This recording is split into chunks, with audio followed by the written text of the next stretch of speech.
Sur ce stand, une société de conseil à la création d'entreprises. Ici, on ne met pas forcément en avant le modèle de la franchise, mais lorsque le client l'aborde, avantages et inconvénients lui sont honnêtement exposés. À 5 ans, 80% des entrepreneurs qui sont partis en franchise sont encore en vie, contre à peine 50% pour des entrepreneurs qui sont partis sans enseigne nationale.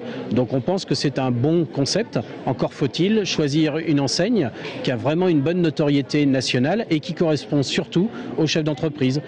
La franchise, un modèle présent depuis les années 70 en France, mais il connaît un véritable boom depuis les années 90. Un secteur qui représente aujourd'hui 50 milliards d'euros de chiffre d'affaires.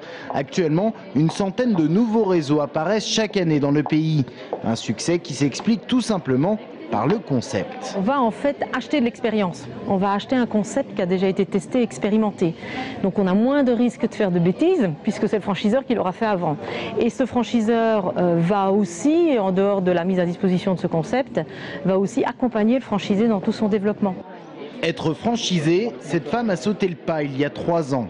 Avec son mari, ils ont ouvert une agence à Loches spécialisée dans la vente de maisons où c'est le client qui fait les finitions. Ils ont ainsi bénéficié de formations et de la publicité nationale. Ça a été un accompagnement, des mises en garde aussi. Et on ne regrette rien, au contraire, on l'a bien fait parce qu'on y arrive, parce que ça progresse et on est notre propre patron et c'est vrai que c'est plutôt satisfaisant.